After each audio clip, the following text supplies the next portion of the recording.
Quelle que soit notre histoire avec les chevaux, quelle que soit notre discipline et notre niveau, on a tous, un jour, rêvé de ça. La liberté totale, sans selle ni filet, la communion absolue avec un cheval ou avec plusieurs chevaux.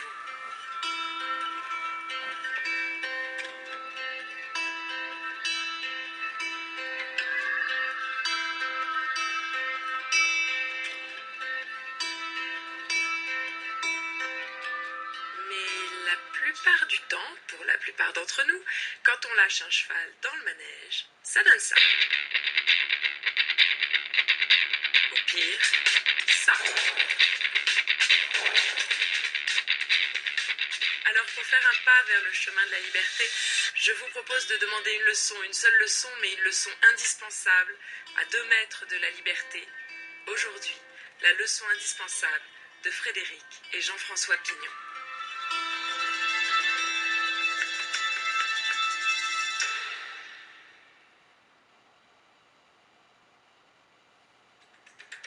Bonjour. Ça va bien? Très bien, merci beaucoup d'avoir accepté cette leçon.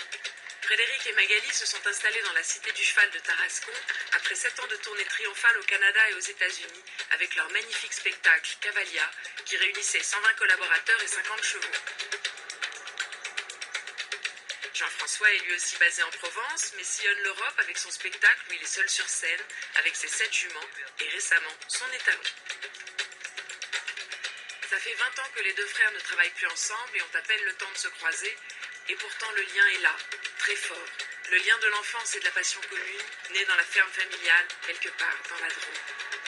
C'est un vrai plaisir de les réunir aujourd'hui. Le travail de la terre, quand mon père nous racontait que lui, il était en plus en charge de la jument qui s'appelait Princesse, je crois qu'il avait une jument qui s'appelait Princesse, et il nous racontait déjà comment il montait dessus, comment il avait trouvé pour trotter sans se taper les fesses, comment il la dirigeait, etc. Avec Donc, les jambes qui faisaient comme voilà, ça. mais toutes ces choses-là, il nous a amené ça, et je crois qu'il n'y a plus personne qui amène ça à un enfant maintenant. Donc ça, c'est une chance inouïe. Nos premiers jeux avec les agneaux, les moutons, tout ça, ont été forcément formateurs pour ce qu'on fait aujourd'hui.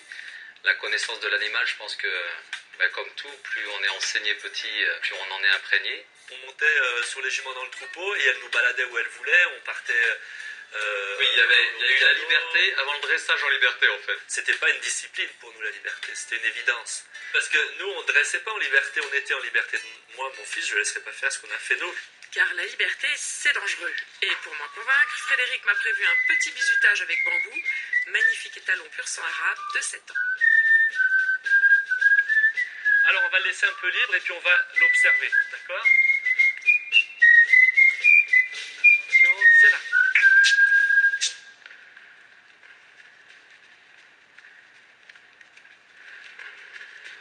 Pour moi, ça, c'est un spectacle. J'ai souvent tellement pas envie d'intervenir, tellement je trouve que ça, c'est beau. On va faire un exercice au départ qui va être de le chasser. Donc au début, tu vas y aller avec l'idée de le mettre en mouvement, lui faire peur. Alors je vais te laisser et tu vas le mettre au galop comme ça autour, tu vas le faire courir. Vas-y. Et là, il faut t'imposer. Hein. Ok, ça c'est facile, j'agite un peu la cravache et hop, c'est parti. Mais contrairement à ce qu'on croit, le problème de la liberté, c'est pas quand le cheval part, c'est quand il revient.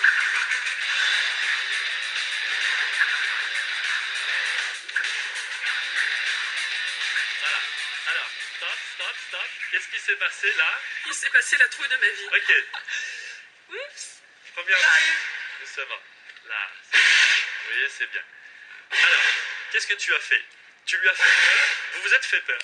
Ouais, d'accord? ouais. C'est bien. C'est bien, mon piquet. C'est bien, mon chat. Il est impressionnant, hein? Ce que tu as fait ce que fait un cheval quand il veut inviter l'autre à venir jouer. Viens, on va jouer, viens, allez, hop, allez, hop, ouais. Voilà, tu l'invites à venir. Mais en même temps, tu lui fais peur, tu l'excites doucement, c'est bon. Chut. Oh. Stop. Alors que là, si tu veux le faire partir, tu dis là, allez, hop. Voilà, c'est tout. Bon, visiblement, la liberté, ça ne s'improvise pas. Alors, commençons par les bases. Est-ce que tu penses qu'il y a quelques règles de sécurité à avoir en tête avant de se lancer dans le jeu de la liberté? Bien connaître son cheval déjà, donc bien le connaître un peu dans plusieurs étapes, je dirais. Bon, par exemple, la première fois qu'on l'a mis dans un vent, la première fois qu'on lui a mis la selle sur le dos, donc ça veut dire qu'on connaît un peu le caractère de son cheval. Mais souvent, ce que j'ai remarqué, c'est que les gens pensent connaître leur cheval, et en fait ne le connaissent que dans une situation précise, où il est dans le box, on lui met le mort, on lui met la selle et on part.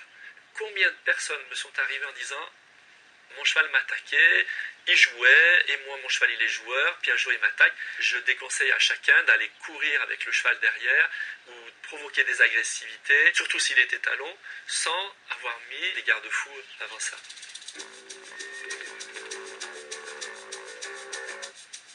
Donc le premier conseil, c'est vraiment de prendre sa place de dominant par des gestes, par une attitude.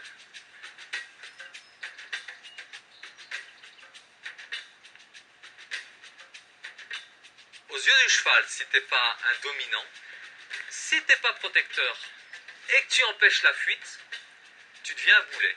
Donc il ne faut pas être étonné que le cheval, s'il sent un éventuel danger arriver et que tu ne lui as pas instauré ce mode de communication, de domination, de protection et tout ça, eh ben, il n'a qu'une envie, c'est de se libérer de toi. Donc des grands coups de longe, tu vois, comme ça en avant, il essaye de se libérer parce qu'il sait que le prédateur va arriver et que toi, non seulement tu ne vas pas le protéger, mais tu vas empêcher la fuite.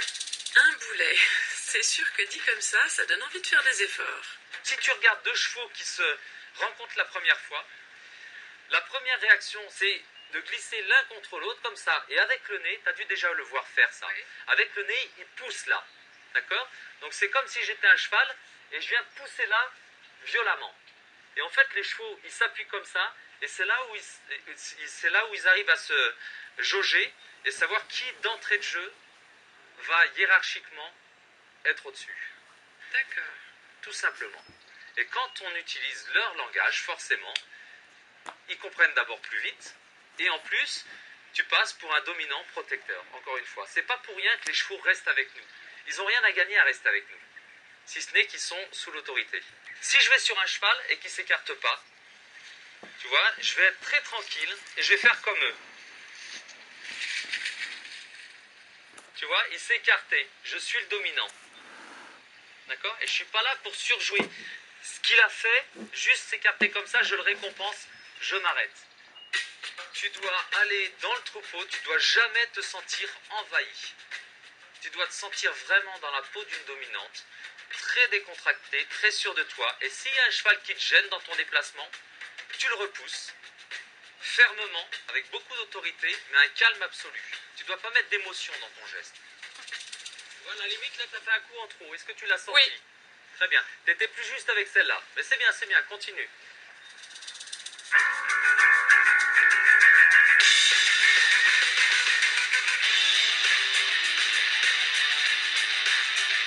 Quand on voit toutes ces juments qui bougent